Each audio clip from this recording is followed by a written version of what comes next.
भगवान बुद्ध और उनकी धम्म की देशना का नियमित पाठ चल रहा है। सम्मानित उपासक गणों, हमने पिछले क्रम में सिद्धार्थ गौतम की जीवन गाथा में आप लोगों को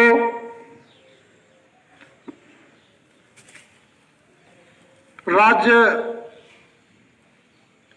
मंत्री उदाई और राजकुमारियों के द्वारा उसे मोहित करने में, उनके विचारों को परिवर्तन करने में अपने आप को जब असमर्थ पाया तो राजा शुद्धोधन को ये चिंता सताने लगी कि मेरे पास कोई उपाय शेष नहीं है कि मैं राजकुमार को सांसारिक भोगों की तरफ मोड़ सकूं। लेकिन सिद्धार्थ के पास एक अंतिम आशा बची थी, और वो अंतिम आशा क्या थी? वो अंतिम आशा यह थी कि शाक्य कुल में, शाक्यों की परंपरा में शाक्यों के हितों की रक्षार्थ एक संगठन था। उस संगठन का नाम था शाक्य संघ। उस संगठन का नाम शाक्य संघ था, और उस संघ की जहां पर सभाएं आयोजित होती थी वो संस्थागार कहा जाता था। उस संघ की यह परंपरा, यह मान्यता थी कि प्रत्येक शाक्य युवक 20 वर्ष की उम्र प्राप्त करने पर संघ का सदस्य बनेगा, और वह संघ प्रजातंत्र व्यवस्था पर आधारित था। वह राजतंत्र प्रणाली नहीं थी। उस संघ की पूरी व्यवस्था प्रजातंत्र व्यवस्था पर आधारित थी। मैं अपने समस्त श्रोता बंधुओं से यह अपील करना चाहूंगा कि वो चिंतन करें और मनन करें कि संघ व्यवस्था विश्व में सबसे पहले अगर अस्तित्व में कहीं आई तो वो भारत में आई, शाक्यों के वंश में आई, शाक्यों के कुल में आई, उनके राज्य में आई। इसके बाद में चाहे आरएसएस का संघ बना हो, चाहे संयुक्त राष्ट्र संघ बना हो, चाहे और भी संघ बने हो, लेकिन भारत का प्रथम संघ शाक्य संघ था। उस संघ की यह परंपरा थी कि 20 वर्ष के बाद में, उम्र प्राप्त करने के बाद हर युवक को सदस्य बनना होता था, और वो संघ बहुमत के आधार पर शाक्यों के हितों में निर्णय लेता था, और उस निर्णय पर 3 बार पुनर्विचार होता था, और पुनर्विचार के बाद में विरोधियों को भी सुनने के बाद में मेजॉरिटी से जो प्रस्ताव पास होते थे, उन्हीं प्रस्तावों को राजा अमल में लाता था जिसमें शाक्यों का हित था। यह पूरी की पूरी प्रजातंत्र व्यवस्था है। जब राजकुमार सिद्धार्थ की उम्र 20 वर्ष की हो गई तो राजा सिद्धोधन ने अपने राजपुरोहित उदाई को बुलाया और कहा कि सिद्धार्थ को संघ का सदस्य बनाया जाए। इसके लिए संघ की बैठक बुलाई गई। संघ में राजकुमार उपस्थित हुए और संघ का जो सेनापति था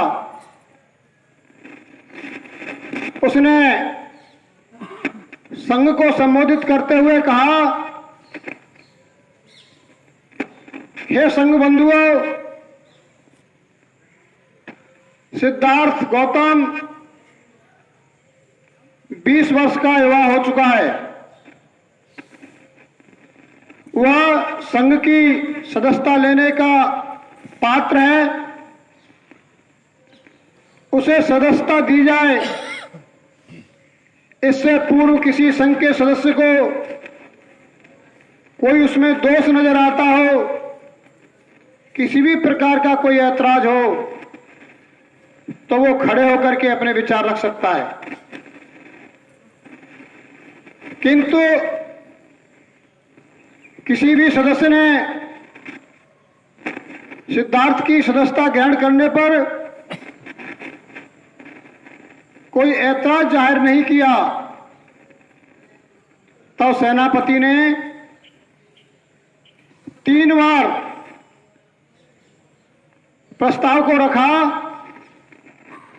और बार बार 3 बार वही बात कही कि किसी को ऐतराज हो तो बताएं, किसी को ऐतराज हो तो बताएं। जब किसी ने ऐतराज नहीं किया तो वह प्रस्ताव बहुमत के आधार पर पारित माना गया और सिद्धार्थ गौतम को शाक्य संघ की सदस्यता दे दी गई। जब राजकुमार सिद्धार्थ 20 वर्ष की अवस्था में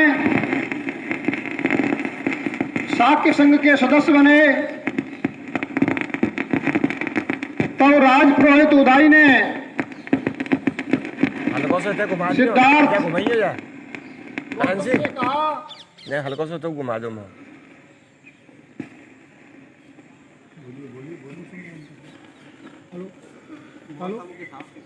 हेलो वो हट गया। सही लगाओ उसे। Hello hello hello hello. तो राजपुरोहित ने सिद्धार्थ गौतम से कहा, ठीक है कि आपको संघ ने बहुमत के आधार पर स्वीकृति प्रदान कर सदस्यता दे दी है। अब आप संघ के सदस्य हो गए, तो क्या आप संघ के नियम, कायदे और कानून जानते हो? तो सिद्धार्थ गौतम ने उदाई के प्रति आभार व्यक्त करते हुए, संघ के प्रति आभार व्यक्त करते हुए श्रद्धावान तरीका से अनुरोध किया कि मुझे संघ के नियम बताए जाएं। संघ के नियमों की चर्चा करते हुए राजपुरोहित उदाई ने पहला नियम बताया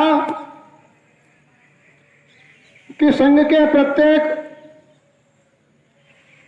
सदस्य का कर्तव्य है कि वह तन मन धन से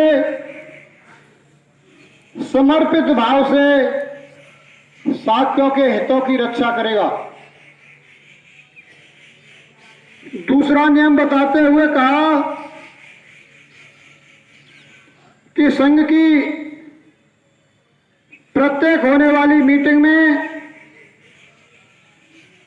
प्रत्येक सभा में सदस्य की उपस्थिति अनिवार्य होगी। जब तक अनुपस्थित रहने का कोई उचित कारण न हो। तीसरा नियम बताते हुए उदाई ने कहा कि किसी भी सदस्य को, संघ के किसी भी सदस्य की कोई त्रुटि पाई जाती है, कोई दोष पाया जाता है, तो उस दोष के विषय में बिना किसी पक्षपात के, बिना किसी डर भय के स्वतंत्र रूप से उसके अवगुणों से सदन को अवगत कराना होगा। और चौथी शर्त को बताते हुए उदाई ने कहा कि यदि दोषारोपण किसी पर किया जाता है और उस दोषारोपण को सुनकर के कोई भी सदस्य आक्रोशित नहीं होगा, और अगर उसको ऐसा प्रतीत होता है कि मुझ पर लगाया जाने वाला आरोप सही है, तो उसे अपनी गलती स्वीकार कर लेनी होगी। और फिर भी अगर उसको ऐसा आत्मविश्वास है कि मुझ पर लगाया गया आरोप झूठा है, असत्य है, तो उसे अपना पक्ष रखने का पूरा अवसर दिया जाएगा। वह निर्भीक तरीके से अपने पक्ष को रखने के लिए स्वतंत्र है कि वो अपने आप को निर्दोष और सत्य सिद्ध करे। सम्मानित धर्म बंधुओं, माता और बहनों, जो भी मेरी इस आवाज को सुन रहे हों, वे विचार करें कि वर्तमान भारतीय संविधान संसद व्यवस्था क्या इसी बात पर आधारित नहीं है? यह प्रजातंत्र व्यवस्था बाबा साहब डॉक्टर अंबेडकर विदेशों से आयात करके नहीं लाए, बल्कि विशद अध्ययन करने के बाद में भारत के ही मूल साहित्य भगवान बुद्ध के दर्शन से खोज करके संविधान में स्थापित किया है।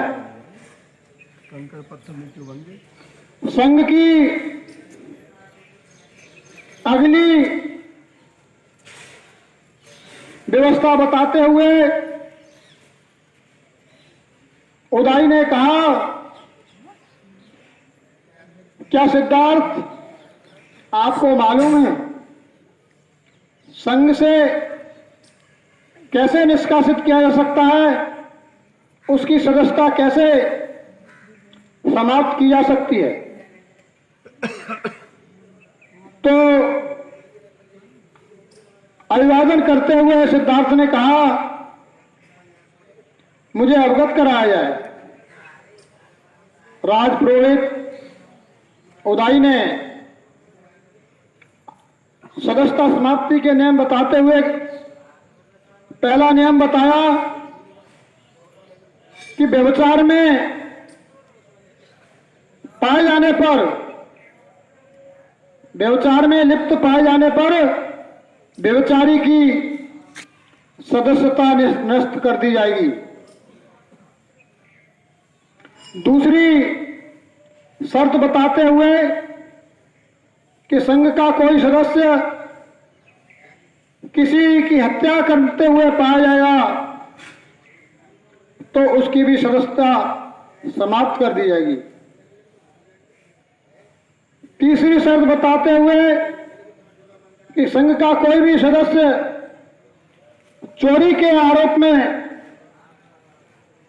दोषी पाया जाता है तो उसकी भी सदस्यता समाप्त कर दी जाएगी। और चौथी शर्त बताते हुए कहा कि कोई किसी सदस्य के विरुद्ध दुराशय से अगर संघ में उसके विरुद्ध झूठी गवाही देने का दोषी पाया गया तब भी उसकी सदस्यता समाप्त कर दी जाएगी। क्या ये नियम आज हमारी न्यायपालिका में, हमारी संसद प्रणाली में नहीं है? और आगे नियमों का विस्तार करते हुए दंड की शक्तियों का वर्णन करते हुए उन्होंने ने बताया कि संघ को शक्ति है कि चाहे किसी भी राजघराने से कोई सदस्य हो या साधारण परिवार से हो, शिक्षित हो या अशिक्षित हो, अगर वो दोषी पाया जाता है, संघ के विचारोपरांत संघ उसे दोषी पाता है तो उसे 4 प्रकार के दंड देगा। वो कौन से दंड होंगे? मृत्यु दंड भी दिया जा सकता है, उसे देश निकाला दिया जा सकता है, उसकी संपत्ति कुर्क की जा सकती है और उसे आजीवन कारावास भी दिया जा सकता है। इस 4 प्रकार की दंड प्रणाली शाक्य संघ में निहित थी, तो क्या यह प्रणाली आज हमारी न्यायपालिका अनुसरण नहीं करती? क्या यह व्यवस्था वर्तमान संविधान में निहित नहीं है? यह पूर्ण प्रजातंत्र प्रणाली के मजबूत स्तंभ थे, लेकिन भारत के इतिहासकारों को, भारत के विद्वानों को यह कहने में ऐतराज महसूस होता है, डॉक्टर अंबेडकर की प्रशंसा होगी कि उन्होंने बुद्ध दर्शन से भारतीय संविधान को बनाया है। इसलिए बाबा साहब डॉक्टर अंबेडकर के और बौद्ध दर्शन के स्तर को छोटा समझाते हुए वो कहते हैं कि भारतीय संविधान उधारी का संविधान है। भारतीय संविधान विदेशी संविधानों की नकल करके बनाया गया संविधान है। इसमें डॉक्टर अंबेडकर की कोई अहम भूमिका नहीं है। वो ऐसा इसलिए कहते हैं कि बाबा साहब डॉक्टर अंबेडकर की गरिमा को कम किया जाए। बाबा साहब डॉक्टर अंबेडकर के अंदर उनके जन्म जन्मांतर के पूर्वाग्रह कार्य करते हैं, इसलिए वो इस बात की प्रशंसा नहीं करना चाहते कि समय अंतराल के बाद में विश्व में क्या क्या उत्तम है उसका तो अध्ययन करना ही चाहिए। इसलिए विश्व के संविधानों का अध्ययन किया गया, लेकिन उसका मूल सार बौद्ध सत्य परम पूज्य बाबा साहब डॉक्टर अंबेडकर ने भगवान बुद्ध के दर्शन से ही खोजा था। लेकिन अगर यहाँ के इतिहासकार, यहाँ के व्याख्याकार अगर इस बात को कहेंगे कि शाक्य की संस्कृति इतनी उच्च कोटि की थी, उनकी शासन प्रणाली प्रजातंत्र पर और लोक कल्याणकारी सिद्धांतों पर, नीतियों पर आधारित थी, तो कुछ दकियानुसी और कुछ परंपरागत अपने हित को ऊंचा रखने वाले लोगों को आघात लगेगा, उनकी श्रेष्ठता को आघात लगेगा, उन्हें शाक्य वंश की प्रशंसा करना अच्छा नहीं लगता। इसलिए धर्म बंधुओं, मैं शाक्यवंशी समस्त भारत में निवास करने वाले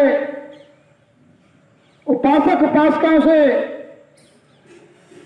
इस छोटी सी धर्म गोष्ठी के माध्यम से अपील करना चाहूंगा कि अगर भारत का गौरव विश्व स्तर पर किसी ने पहुंचाया तो वो शाक्य कुल ने पहुंचाया। ये शाक्यों की परंपरा थी। शाक्यवंशी नीति और सिद्धांतों को जब अमल में लाया गया तो भारत के छोटे छोटे राज्य समाप्त होकर के एक अखंड भारत का निर्माण हुआ और बृहद भारत का निर्माण होकर के सम्राट अशोक बौद्ध दर्शन और बौद्ध नीति से विश्व का महान चक्रवर्ती राजा बना। लेकिन जो इसके विपरीत विचारधारा के लोग हैं उनको यह रास नहीं आया, क्योंकि धर्म ने, हमारी जो धर्मशास्त्र हैं, मुझे कहने में कोई ऐतराज नहीं है, मैं प्रमाणिक बात कह रहा हूं, अभिलेखीय बात कह रहा हूं। धर्मशास्त्र ने, जिन्हें वेद या पुराण कहते हैं, उन्होंने समस्त मानवता को समानता का अधिकार नहीं दिया। उन्होंने मनुष्य के बीच में श्रेणियां बना दी, विभाजन बना दिया, चार वर्ण बना करके एक बहुसंख्यक चतुर्वर्ण के लोगों को मानवीय मौलिक अधिकार से वंचित कर दिया और उसका राजा का कर्तव्य बता दिया कि वो उसका कड़ाई से पालन करे। इसका दुष्परिणाम यह हुआ कि चौथा वर्ण जो शूद्र कहा जाता है वो शिक्षा से, संपत्ति से, सम्मान से, शस्त्र से वंचित हो गया। उसे लाचार बना करके गुलाम बना लिया। विश्व के किसी भी धर्मशास्त्र में, बाइबल में चतुर्वर्णी व्यवस्था नहीं है, कुरान में चतुर्वर्णी व्यवस्था नहीं है और भगवान बुद्ध के दर्शन में चतुर्वर्णी व्यवस्था नहीं है। यह चतुर्वर्णी व्यवस्था वेदों में पाई जाती है, हिंदुओं के में, और इस चतुर्वर्णी व्यवस्था मनुष्यों को, सभी मनुष्यों को समानता का अधिकार नहीं देती, सभी मनुष्यों का सामाजिक हैसियत बराबर नहीं देती, सभी मनुष्यों को विकास का पूर्ण अवसर नहीं देती। किसी को जन्म से ऊंचा और किसी को जन्म से नीचा मान्यता दी जाती है। तो सम्मानित मेरे श्रोतागणों, बाबा साहब डॉक्टर अंबेडकर ने यहीं बौद्ध धर्म स्वीकार नहीं किया। बाबा साहब डॉक्टर अंबेडकर ने खुली सभाओं में कहा था, मैं इतना योग्य हूं कि मैं कुछ भी चीज हासिल कर सकता हूं, मेरे सामने कोई अछूत होने से समस्या नहीं है, मैं इतना ज्ञानार्जन कर चुका हूं कि मैं कोई भी सम्मान हासिल कर सकता हूं। लेकिन भगवान बुद्ध के दर्शन से प्रभावित थे, इसलिए बाबा साहब डॉक्टर अंबेडकर के अंदर करुणा थी, मैत्री भाव था। इसलिए उन्होंने पीड़ित मानवता के प्रति सोचते हुए कि इनकी मुक्ति कैसे हो, उनकी मुक्ति का मार्ग देने के लिए भगवान बुद्ध का धर्म अख्तियार किया था। हमें संवैधानिक अधिकारों से भौतिक अधिकार तो मिल सकते हैं, लेकिन मानसिक गुलामी मुक्ति केवल धर्म से होती है। इसलिए आज भी आपको अधिकार मिलने के बावजूद भी आपको सामाजिक बराबरी का दर्जा हासिल नहीं है। आपकी जो किसी प्रगति दिखाई देती है शूद्र समाज की, वो संवैधानिक अधिकारों से है, लेकिन उनकी सामाजिक हैसियत बराबरी की नहीं है। सामाजिक हैसियत बराबरी की धर्म के आधार पर होती है। इसलिए इस देश में अल्पसंख्यक तो ईसाई भी हैं, लेकिन ईसाई को नीच बताने की व्यवस्था वेद शास्त्रों में नहीं है। बहुत सारे गांवों में अल्पसंख्यक हिंदू मुसलमान रहते हैं, लेकिन मुसलमान अल्पसंख्यक होते हुए भी उन्हें नीच बताने की व्यवस्था भारतीय वेद शास्त्रों में नहीं है। यह भारतीय वेद शास्त्र तो शूद्रों को ही नीचा बताने की व्यवस्था है। इसलिए जब तक आप इस धर्म को धारण करते रहेंगे, आप श्रेष्ठ बराबर की स्थिति में नहीं आ सकते। लेकिन जब भगवान बुद्ध का दर्शन पढ़ेंगे तो उस दर्शन में चतुर्वर्णी व्यवस्था नहीं पढ़ाई जाती, उसमें मानव को समान बताया जाता है। तो आपकी मानसिक गुलामी से आप मुक्त हो जाएंगे। यह सोच करके परम पूज्य बाबा साहब डॉक्टर अम्बेडकर ने आपकी मानसिक गुलामी की मुक्ति के लिए बौद्ध धर्म दिया था। तो उदाई ने सिद्धार्थ गौतम को संघ की सदस्यता दी, और संघ की सदस्यता लेने के बाद में सिद्धार्थ गौतम ने संघ के प्रति आभार व्यक्त करते हुए और संघ को संबोधित करते हुए कहा कि मैं वचन देता हूं, मैं संकल्प लेता हूं कि मैं संघ की सभी नीतियों का, सभी नियमों का सअक्षर ईमानदारी से, निष्ठा के साथ पालन करूंगा और साथियों के हितों की रक्षा करूंगा। इस संकल्प के साथ में सिद्धार्थ ने अपनी बात समाप्त की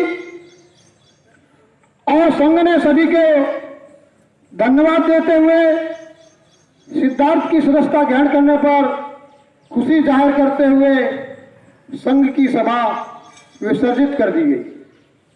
इसलिए मैं आज की सभा को आप सभी के अंदर निहित बुद्धत्व को सत सत नमन करता हूं, सत सत अभिनंदन करता हूं और सभी का मंगल करते हुए भवतु सब्ब मंगलम, भवतु सब्ब मंगलम, साध साध साध।